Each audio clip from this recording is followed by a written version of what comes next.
Hello guys! Welcome back to my another vlog. So for today's video, pupunta kami ng South Carolina. Nag-join kasi ng military yung kapatid kong bunso at ngayon graduation niya na. Nagpagas lang muna kami dito tapos bumili na rin ako sa McDo. 4 hours lang naman yung drive from Jacksonville to South Carolina. Gabi na kami nakarating dito kasi hinintay pa nila ako mag-out sa work bago dumiretso dito. Ito nga pala yung Airbnb na nakuha namin. Kami yung unang dumating dahil si Papa yung nag-drive gamit yung sasakyan ko. Bali, 3 sasakyan kasi kami lahat, kasama yung mga kapatid ko at pamangkin ko. Madami nga pala nagtatanong kung paano daw kami lahat nakapunta sa Amerika. So, to make a long story short, dito kasi nakatira noon yung lola ko, yung mother ni Papa, pero hindi ko na naabutan nung dumating ako sa Amerika. Tapos, andito din yung ibang kamag-anak at mga kapatid ni Papa. Meron sa Oklahoma, Memphis, Tennessee, New York, at California. Kaya nung si Papa na yung nakapunta dito sa Amerika, kinuha niya na kami isa-isa, kaya ngayon, andito na kaming magkakapatid lahat.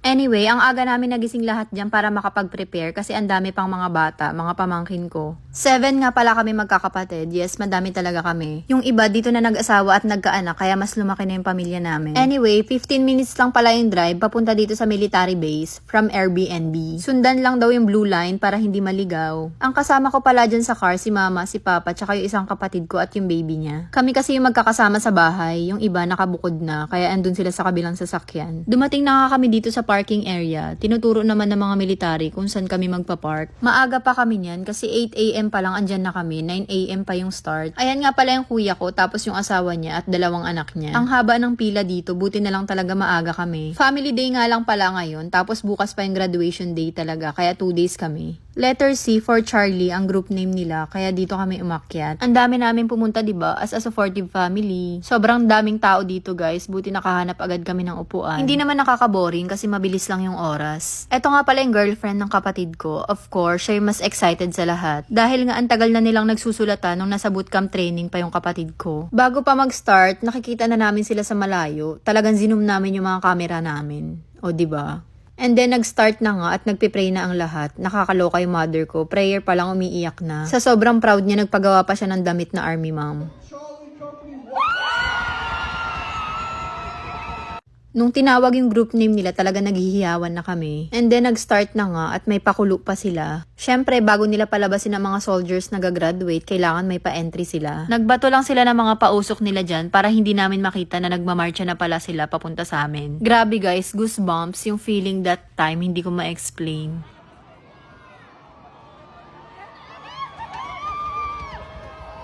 Yung mga tao naghihiyawan na talaga dyan that time kasi nakikita na naming lahat yung mga nagmamarcha papalapit sa amin. 1,000 plus soldiers nga pala silang gagraduate bukas. Sobrang dami nila. Sa mga oras na yan, hinahanap na namin yung kapatid ko kung nasan siya banda dahil nga sobrang dami nila. At dahil nga super zoom kami ng camera, nakita na namin siya. Kinakabitan na sila ng patch niyan, isa-isa. Sobrang bilis lang natapos, talagang military time. Tapos nun, pwede nang pumunta sa kanila. Naguunahan na nga lahat ng tao dyan. Nakaka-excite din kasi. Imagine, after 3 months sa bootcamp para mag-training, tapos no cellphone. Kaya naman itong girlfriend niya tumakbo na talaga. Sabi ko, go, ibibidyo ko kayo for the memories. Inaasar pa namin sila ni mama, paunahan sila. Ang ending, tahimik lang, pero si papa pala ang nakiuna. Tawa kami ng tawa dyan kay papa kasi na-interrupt pa yung video nilang dalawa. At dumating na nga si mother. Ang girlfriend tuloy hindi makaiyak-iyak. Inaasar na lang tuloy namin sila kasi nawala yung moment nilang dalawa. Wala supportive ang mga parents. Bawal nga pala silang gumalaw or umalis sa pagkakatayo nila dyan hanggat walang nagtatap sa kanila na family member.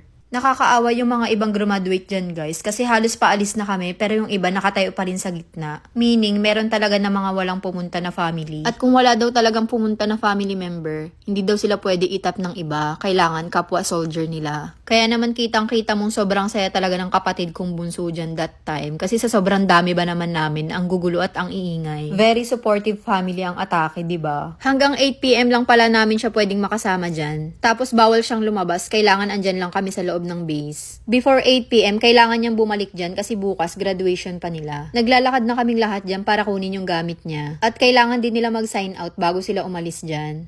Buti na lang may mga kainan, mall, at mga pwedeng puntahan dito sa loob ng base kasi nga bawal silang lumabas. Pagtapos niya mag-sign out, kinuha niya na rin yung cellphone at bag niya. Papunta na kami sa sasakyan niyan. Dapat guys, 2 months lang talaga yung training niya. Pero dahil may sinalihan daw siyang program, kaya naging 3 months. Tapos after ng graduation niya bukas, ibabalik ulit namin siya dyan kasi hindi pa siya pwedeng umuwi. Dadalin daw sila sa Georgia, sa ibang state na, for 3 months para mag-aral. Pero pwede na mag-cellphone nun. Unlike sa training niya, wala talagang phone. Magkakasunod lang yung mga sasakyan namin dyan at dito kami pumunta sa picnic area. Halos dyan lang din pumunta yung iba kasi nga bawal lumabas. Pero hindi kami nagtagal, pagkatapos namin kumain, umalis na rin kami. Pumunta kami dyan sa Exchange, isa siyang mall dyan sa military base. Naggala-gala na lang kami dyan sa loob kasi wala rin naman kaming mapuntahan. Yung iba may mga nabili, pagkatapos nun kumain na rin kami dyan sa food court sa mall.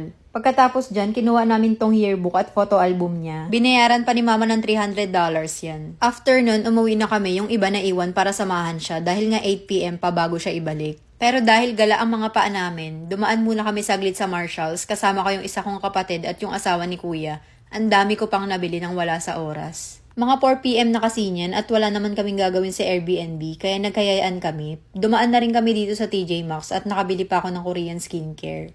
After dyan, dumaan lang kami sa Popeye sa drive-thru para bumili ng mga chicken for dinner. Wala na kasing time magluto dyan at mga pagod na tapos maaga na naman kaming gigising dahil nga graduation na kinabukasan. Pagdating namin, nakauwi na rin pala silang lahat. Then nag-dinner na at maagang nagsitulugan. Kinabukasan, ito na yung graduation day. Sobrang traffic that day at mas maraming tao kaysa kahapon. Ganito lang yung suot ko kasi hindi maganda yung weather, maulan. And same process pa rin, pipila ka pa rin. And this time, hindi na mahaba yung pila kasi late na kami niyan. As you can see, puno na, wala na kaming mahanap na upuan. Buti na lang nauna yung iba naming kasama kaya nakahanap kami. Graduation na kasi kaya sobrang daming tao talaga.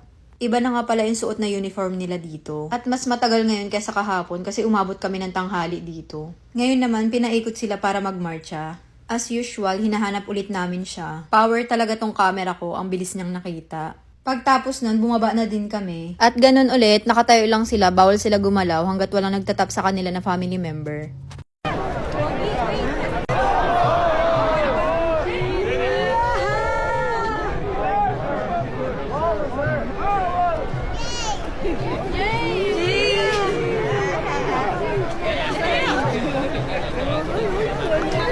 This time, pinaubaya na talaga kay mama para siya naman yung mag-top. Ang ending, mas maganda pa yung video nila ni mama ngayon kaysa kahapon sa girlfriend na tatlo silang yung mayakap. Hindi nga pala kami kompleto ngayon, may dalawa pa akong ate dahil busy sila, hindi sila nakasama. Naglalakad ulit kami papunta sa dulo para kunin yung gamit niya. Kasi kailangan niya ulit mag-sign out, pero this time pwede na siyang lumabas. Pero kahit pwede na siyang lumabas, kailangan niya pa rin bumalik dyan before 8 PM. Ayan talaga ang kapalit ng pagmimilitary, malungkot at laging malayo sa pamilya. Nung nakita niya yung mga kasamahan niya, nagpicture muna sila. May pagka-friendly din tong kapatid ko, oo, lahat ata na madadaanan namin kilala niya. Papunta na nga kaming lahat sa parking area niyan. Papunta kami sa Juicy Crab para mag-lunch. Request ng kapatid ko dahil nga favorite niya doon at na-miss niya rin ng mga seafood. Dahil nga limited lang ang pagkain nila sa training at dinidisiplina sila. Minsan ayaw niya pa daw yung pagkain sa loob, kaya ngayon magbabawi talaga siya. Palabas na nga kami ng military base niyan. Dumaan muna kami saglit dito sa Airbnb para kunin yung mga gamit dahil nga para diretso check out na. Tapos pumunta na rin kami dito sa Juicy Crab para mag-lunch na.